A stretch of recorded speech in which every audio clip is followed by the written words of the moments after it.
একটা মজার জিনিস শেখাই। ফার্স্ট অফ অল, ফ্রেন্ড ফ্রেন্ডের বাংলা অর্থ হচ্ছে বন্ধু। আর শিপ বা SHIP বা শিপ এর বাংলা মানে হচ্ছে জাহাজ। আর ফ্রেন্ডশিপ এর মানে হচ্ছে বন্ধুত্ব।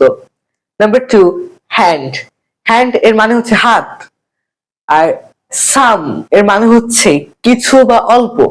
আর হ্যান্ডসাম মানে হচ্ছে সুদর্শন। এরপর এয়ার মানে হচ্ছে বাতাস বা বায়ু। আর পোর্ট মানে হচ্ছে বন্দর।